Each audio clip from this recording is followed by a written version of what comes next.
Hello दोस्तों, नमस्कार। हिंदी का शिक्षण शास्त्र 2 के तहत हम लोग पिछले वीडियो में लेखन क्षमता के विकास से लेखन का अर्थ और संकल्पना का विकास से संबंधित चर्चा किए थे।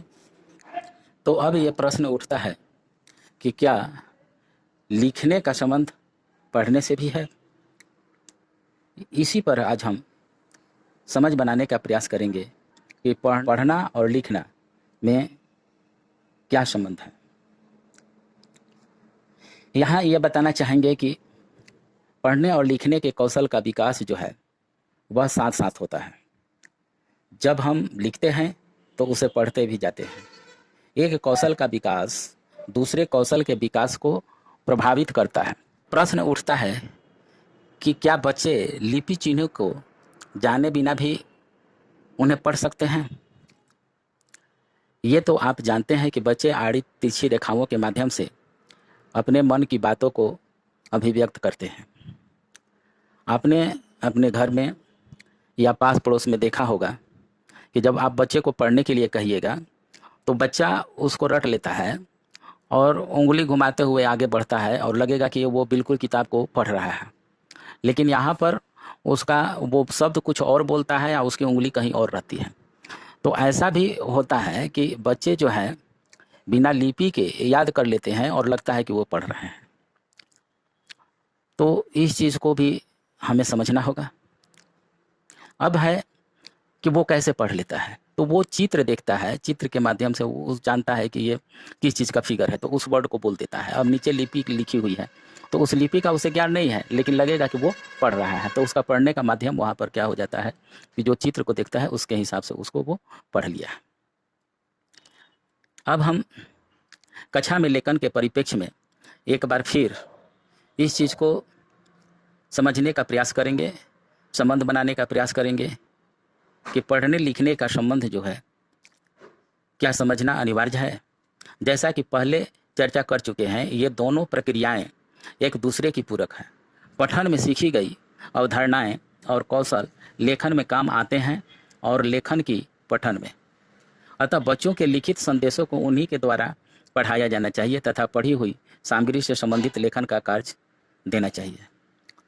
इससे पढ़ी हुई सामग्री की समझ बच्चों को अपने निजी अनुभवों की अभिव्यक्ति में सहायता करेगी। यह प्रक्रिया लेखन को अर्थपूर्ण संदर्भों में प्रयोग करने के लिए भी प्रेरित कर सकती है। लेखन के दौरान एक लेखक अपने विचारों के साथ जूझते हुए उन्हें कागज पर उतारने की कोशिश करता है। यह प्रक्रिया पढ़ने लिखने के बीच घनिष्ठ संबंध बनाने में और इन्हें गहराई से समझने में सहायक होती है। एक अस्थायी पाठक और एक अच्छा लेखक बनने में यही कौशल महत्वपूर्ण होते हैं। यहाँ इस बात पर ध्यान देना होगा कि प्रारंभिक कक्षा में बच्चे द्वारा लिखित भाषा और कक्षा का स्वरूप कैसा है। प्रारंभिक कक्षा के बच्चों के जो चित्र हैं, लेखन को हमें किस तरह देखना चाहिए। लिखना अपनी बात को कहने का सार्थक माध्यम है। प्रारंभिक कक्षा के बच्चों को स्कूली वातावरण के आधार पर वर्ग में नए शब्दों की रचना कैसे कराया जाए। कक्षा में चित्रों के जरिए वाक्य निर्माण का कार्य कैसे होगा, इस पर एक शिक्षक को ध्यान देने की ज़रूरत पड़ेगी।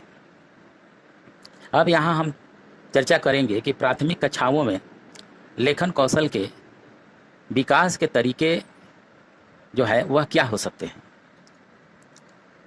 चित्र बनाकर, रेखा चित्र से कहानी बनाकर, अपनी रुचि की चीज़ें के बारे में लिखवाकर, कहानी को आगे बढ़ाकर लिखना, श्रुति लेख, काव्यात्मक शब्दों से तुकबंदी का निर्माण, ये सभी ऐसे तरीके हैं जिसके द्वारा प्राथमिक स्तर की कक्षाओं में बच्चों के लेखन कौशल को स्वाभाविक रूप से विकसित किया जा सकता है। विकसित करने में सबसे ज़्यादा जोर इस बात पर दिया जाता है कि बच्चे किस प्रकार वर्णमाला को सीखें। यहाँ हम कहना चाहेंगे कि अक्सर अध्यापक जो हैं उनकी सोच यह होती है कि बच्चे जो है वह शीघ्रता से शीघ्र वर्णमाला का ज्ञान कर लें। अगर वो वर्णमाला का ज्ञान नहीं करते हैं तो वो लिखने की प्रक्रिया शुरू नहीं कर सकते। किंतु यदि इस पर सूक्ष्म रूप से विश्लेषण किया जाए तो कहा जा सकता है कि हम वर्णमाला पर आवश्यकता से अधिक बल देते हैं। शुरुआत से ही हमें यह ध्यान देने की ज़रूरत है कि हम बच्चों को लेखन के किस तरह के मौके प्रदान कर रहे हैं तथा उपयुक्त तरीके से आकलन करने से पूर्व या तो अत्यंत जरूरी है कि हम बच्चों को अपने मन की बात लिखकर अभिव्यक्त करने का मौका दें, तभी लेखन कार्य से बच्चे जुड़ पाएंगे और उनके लेखन कार्य में विविधता भी हमें दृष्टिगोचर होगी। चित्र बनाना इसमें एक महत्वपूर्ण है। बच्चे चित्रों के माध्यम से स्वयं अपनी बात कहकर आनंदित होते हैं।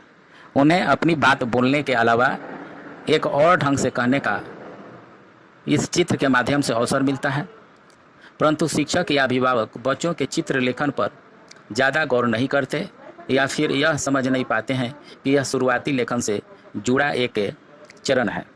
अतः शुरुआती दौर का चित्र लेखन पढ़ना लिखना सीखने का अहम हिस्सा होता है। शिक्षक और अभिभावक को इसे समझने की ज़रूरत है और इसका आकलन भी करना चाहिए। रेखा चित्र से कहानी बनाकर भी बच्चों के लेखन कौशल की वृद्धि किया जा सकता है। पाठ्य पुस्तकों, अखबारों इत्यादि में छपे हुए रेखा चित्रों को रंग भरवाकर बच्चों से छोटी छोटी कहानी बनवाकर भी उसे प्रोत्साहित किया जा सकता है।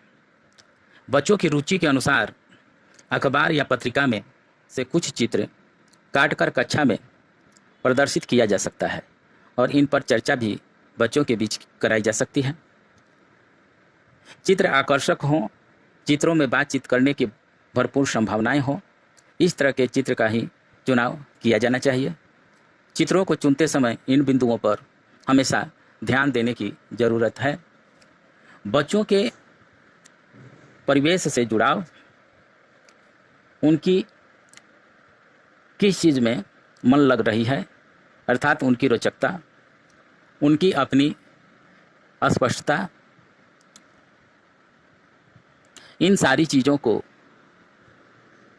इन बिंदुओं पर अगर ध्यान दिया जाए और बच्चों के साथ बैठकर चित्र पर चर्चा करें और बच्चों के विवरण को बोर्ड या चार्ट पर लिखें एवं बच्चों के साथ मिलकर उसको पढ़ा जाए, तो इस तरह से उनमें लेखन कौशल की विकास संभव है। स्थानीय क्षेत्रीय त्योहारों से जुड़े चित्र, स्थानीय घटना आदि से जुड़े चित्र, स्थानीय पशु पक्षियों से जुड़े चित्र, चित्र विवरण एवं लेखन के विषय यहाँ पर हो सकते हैं। एक शिक्षक शिक्षिका इस प्रकार की क्रियाओं के द्वारा छात्रों के लेखन कौशल का विकास जो है वह निश्चित रूप से कर सकते हैं।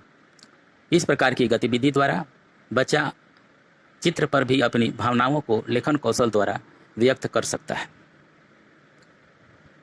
अब हम चर्चा करेंगे कि अपनी रुचि के बारे में बच्चों द्वारा लिखा जाना। अच्छा लेखन वह माना जाता है जिसमें लेखक का अपना दृष्टिकोण और अपनी लिखी गई बात से उसका जुड़ाव होता है। बच्चों को भी अपने दृष्टिकोण का विकास करने के मौके लेखन संबंधी गतिविधियों द्वारा मिलने चाहिए। बच्चों से लेखन के पूर्व चर्चा करना, उन्हें नए नए विचारों तथा पहलुओं का लेखन में समावेश करने की प्रेरणा देना। इसलिए किसी भी लेखन के पूर्व बच्चों से चर्चा कर लें कि वे उनमें कौन कौन सी बातें सम्मिलित करने को सोच रहे हैं। यदि बच्चे किसी विषय पर नहीं लिखना चाहते हैं और चर्चा के बाद भी, प्रायः ऐसा देखा जाता है कि बच्चे जो है इस तरह की स्थिति पैदा करते हैं। यदि बच्चे किसी विषय पर नहीं लिखना चाहते या चर्चा के बाद भी वे सक्षम महसूस नहीं कर पा रहे हैं, तो उन्हें एक शिक्षक को इतनी छूट जरूर देनी चाहिए कि वे अपने विषय बदल लें, अर्थात बच्चे अपने विषय को चेंज करें, बदलें। विशेष रूप से प्रारंभिक कक्षा के बच्चों के लेखन के अवसर उनकी ज़िंदगी से जुड़े अनुभवों, जो कि उनके बहुत करीब हों, से संबंधित होनी चाहिए। अर्थात उनके परिवार से, उनके पास पड़ोस से, उनके गांव घर से संबंधित होनी चाहिए।